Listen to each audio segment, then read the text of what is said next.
Hey, everybody. It's Steve Van Tassel here for Dynasty Owner. And we are here with our Week 15 preview show. This week's preview it's the first week of the Dynasty Owner playoffs. And we're going to talk about tough leagues, or at least at the beginning, we're going to talk about tough leagues. And so when you talk about the NFL, which I guess we could talk about divisions or you talk about conference, but when you talk about conferences, which one's tougher? I mean, the AFC on one hand has a couple of teams, 3 teams who have winning records, and one team at 500, the Steelers, who aren't in the playoffs if they had started at the beginning of Week 14. However, the best team in the AFC has only 9 wins. And is the New England Patriots, of course. That was before Kansas City won. This is at the start of Week 14. On the other hand, you got the NFC, which has 3 teams already with 10 wins, 2 teams with 9 wins, but the number 6 seed is the Washington football team that has a sub-500 record. So either one of those, depending on your definition, could be the tougher league. In Dynasty Owner, we've got a lot of tough leagues. I'm sure everybody thinks their league is tough. And I wanted to show you, describe a couple of them to you before I get into the breakdown. So right now we're going to talk about tough leagues for Dynasty Owner. So so here we go. Tough leagues. So here are some tough leagues. The first one, we've got a chase for the ring team that's finishing as the number 3 seed, and they have to play a game in the first round. That's tough league. The second one has 3 10-4 teams, 2 9-5 teams, and 1 8-6 team in the playoffs. So they're all pretty close together in terms of record. Third league has 6 playoff teams, all separated by less than 66 Dynasty Owner fantasy points. So I forget the ordering, but the team with the most points only has 66 more points over the course of the whole regular season than the team with the 6 most points in the league. So it's going to be a lot of tough battles in that league. No great team, but a lot of tough. Every team you're going to face is going to be tough. And then the fourth league has a number 5 seed in the playoffs that had a 7-7 record, but they're ranked in the top 200 of the chase for the rings. So they barely made the playoffs in their own league, and they're in the top 200 in the chase for the ring. So, I mean, they could win out the playoffs and appear in the final chase for the ring standings after finishing their season 7-7. So those are all pretty tough leagues. Who knows if maybe this one of your leagues meets this description, and you think it's really tough. So we'll see. Speaking of tough, we don't have tough leagues, but these are 2 tough teams we got here. We've got our 2 undefeated Dynasty Owner teams. We've got Dynasty Trade School, Mad Minshew, who is still in 3rd place. And then we've still got Detroit's Finest. They've moved up to 13th place. I believe they're in 15th place last week. Obviously, neither one of them is playing this week. They still have to set their lineup like everybody to accumulate points this week because that's going to affect their chase position. So we'll see what happens to their chase position next week. Maybe they move up, move down, stay the same. We'll find out. So with that, in order to win your tough league, you're going to need to win this week in the playoffs if you've got a playoff game. So we're going to talk about some guys who should be in your starting lineup this week. First, we're going to recap Week 14. Week 14, I recommended Taysom Hill, JaMychal Hasty, Traquan Smith, and Austin Hooper for your starting lineup. And those were pretty good suggestions. Too good, too bad. Taysom Hill had 26 Dynasty Owner fantasy points, was a top 12 quarterback despite not throwing a touchdown pass. Austin Hooper had 14 points, and that was also good. I think he was in the top. He might have been in the top 5, top 6 tight ends.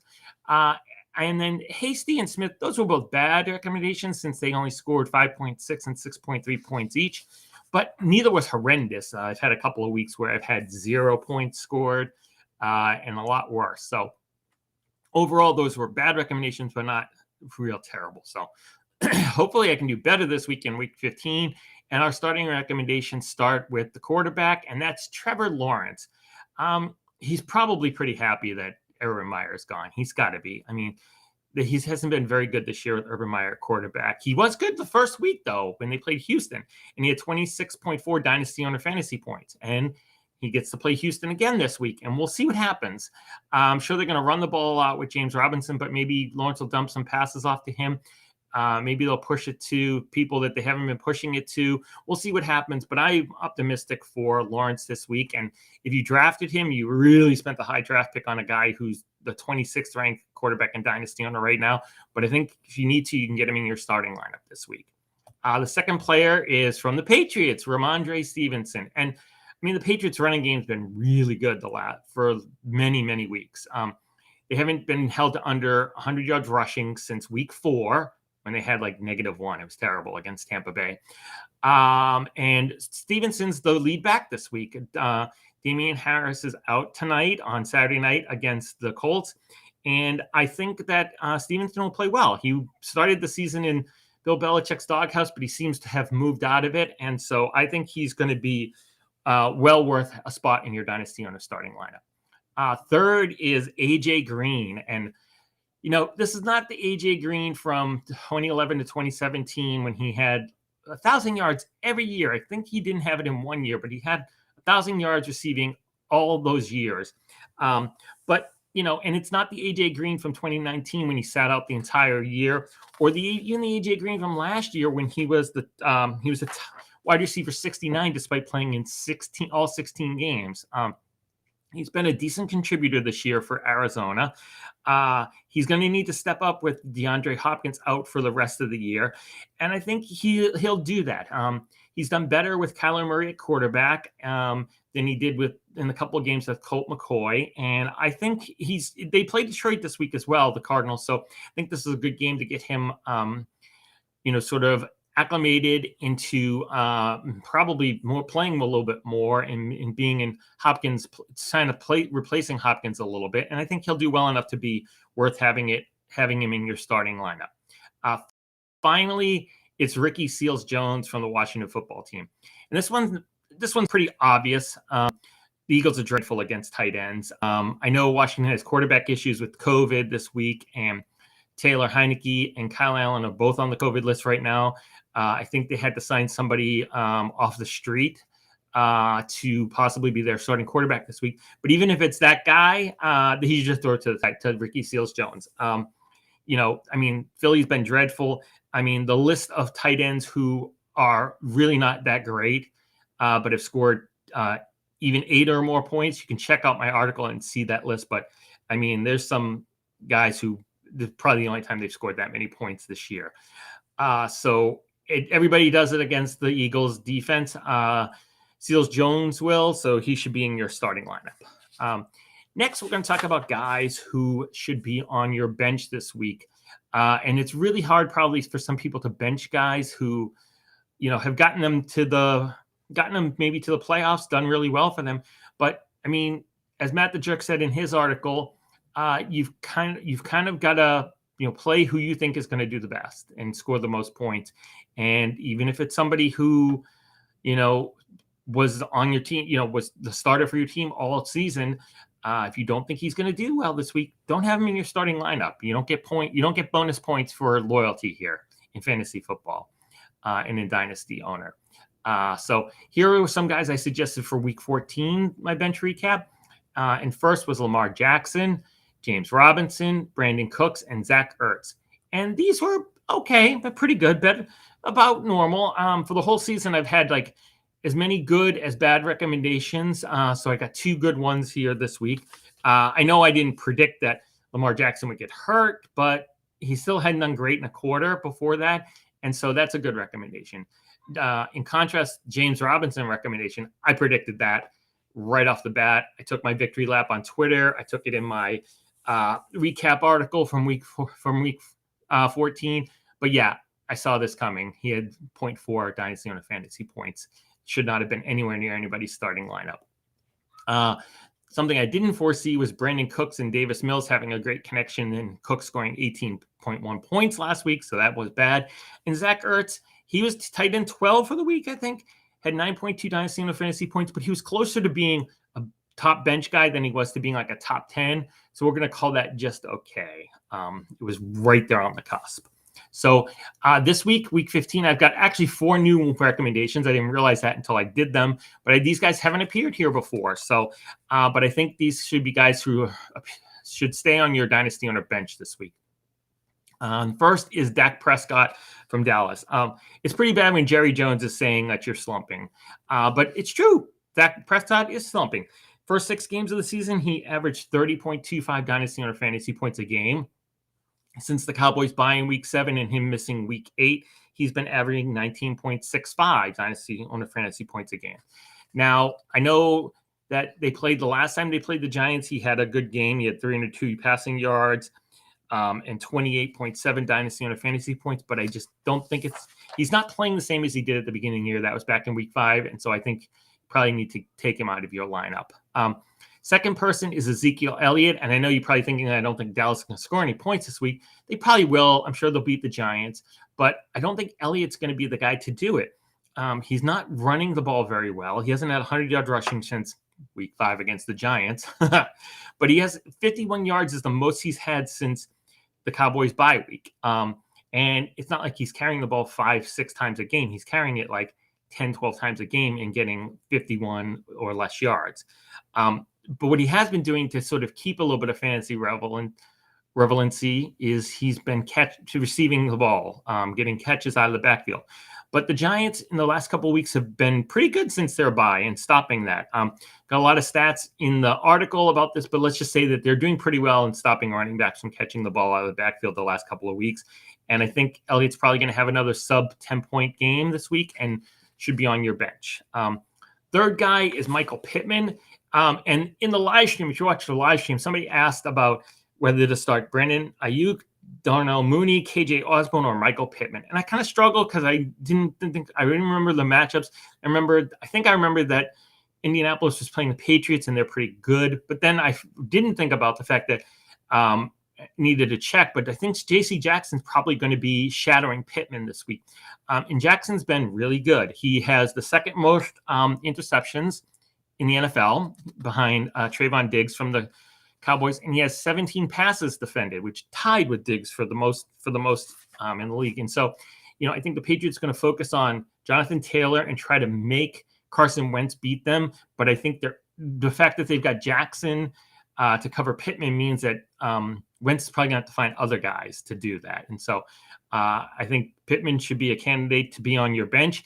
That person who asked that question, Ayuk and Mooney, unless Adam Thielen is out, then put in Osborne in place of Mooney. Those are my recommendations. Sorry, they're several days late. Finally, we've got Dallas Goddard as a bench recommendation. And, he's the tight end 11. TJ Hawkinson's out for the year. Darren Waller is out for the week. So he's kind of keeps moving up the scale here. But, he's really done it by playing well against bad defenses against tight ends. When he's played good ones, he's only averaging 5.2 dynasty on fantasy points a game. It's just when he plays the really bad ones that he does well. And the football team, they're about in the middle of the pack on that in terms of holding down tight ends for fantasy points. And so who knows who's going to be playing on defense for them? Who knows who's going to be playing on offense for Philly with COVID? But based on that, I think it's okay to keep Goddard on your bench. Finally, we're going to have the matchups of the week. You'll notice it's matchups because we've got 2. We had 4 of those leagues that I called tough leagues, and in 2 of them, I kind of referenced specific teams. Well, the reason for that was these are the teams who are in the matchup of the week. So the first one is our friend, the Road Warriors, who is the number 2 team in the chase for the ring. Look it up right now. They're number 2, 2,406 points. But they finished 10-4 in their league, tough league. And so they have to play in the first round against Rough Riders, Inc. And bravo to Rough Riders, Inc. They played last week. They had a playing game, basically, knowing that they'd probably be playing a really good team in the first round. And they still went out. They set their lineup. They did well. They won. They actually scored more points than the Road Warriors last week. So if this had been in week 14 matchup, the Road Warriors would be out. And they made the playoffs. Good for them. Now they get to play the Road Warriors, and I didn't post it here, but after the Thursday games, the Road Warriors have a humongous lead. They are up 100, but they are up. I think it's 123.9 to 9. So these projections are even bigger. The Road Warriors are projected by win by even more. But as Lloyd Christmas said, So you're saying there's a chance. Look up. I have the link to the video in my article. Rifle Riders have a chance. They're the only ones, to quote Jim Valvano, they're the only ones playing them this week. So the only ones have a chance to beat the Road Warriors. So good luck. But this is a tough matchup and a tough league for Rough Riders. And the second one we have here is one recommended to me on Twitter. And it's Super Mario Brothers against golf balls in League 34636. And, the reasoning for this one is, this is the fourth one on that list that I had in terms of matchups on tough leagues. And that the golf balls here, who are the lower seed, they're the number 5 seed. They are ranked 200th in the chase for the ring, exactly at 200, and they had to fight and claw their way into the playoffs. They were the number 5 seed. Finished the season at 7-7, and they had a win last week. They had to beat the defending league champion to make the playoffs. But right now, they've got a good chance as anybody in this league to win all their games, win out, and even who knows, they can make the top 25 in the chase for the ring. Wouldn't take a lot. A lot of those teams ahead of them are going to lose. And if they keep playing well, scoring a lot of points like they have been all season, they could win their league and be in the top 25 of the chase for the ring after having to win in week 14 to make the playoffs. So congratulations to them. As you can see, they're favored by about 21 points. And after Thursday night, golf balls had Travis Kelce. Congratulations. So they're ahead 53-1-0. They also had Harrison Butker, whereas Super Mario Brothers had nobody. So good luck to both teams. Congratulations for making the playoffs, the golf balls, and sticking with it. And we'll see what happens in this league. So tough leagues. Everybody's league is tough. I'm sure they think those are some of the toughest ones and some of the matchups in there. But good luck if you're playing. If you have a game this week, you're in the playoffs. Good luck. With COVID changing some games, we've had some ones moved from today. We're supposed to be the Browns and the Raiders, and now that's on Monday. And the Rams and Seahawks game got moved from Sunday to Tuesday, as well as the football team versus the Eagles, which is now going to be on Tuesday. So things are up in the air, but the best we all can do is just pay attention to player developments, whether players are going on or off the COVID list, whether they're going to play or not. Set the best lineup possible and try your best to win. It's the playoffs. You need to win, right? So in terms of the schedule, still please watch this video, like this video, tune in on Wednesday at 4. Tim and I will be back with the live stream. Make sure you like that as well. We'll talk about what teams lost, if there's any changes in chase for the ring, all that fun stuff. And check out our articles this week. Jay Pounds, his free agent auction is going to have to be moved back a day because of the Tuesday game. So his article will be on Wednesday, as will my recap article. We're going to have Matt the Jerk have his article ready for Tuesday, so you can read that on Tuesday, and his video will be ready Wednesday morning. And if they play on Thursday night, he'll have a Thursday night preview. Make sure to follow Jay, Matt, myself, all on Twitter. My Twitter handle is below. It's SteveVT33. And thanks for being a Dynasty owner. Thanks for watching this video. Please like it. Thanks for reading the articles. And good luck in your playoff matchup this week. Okay, bye.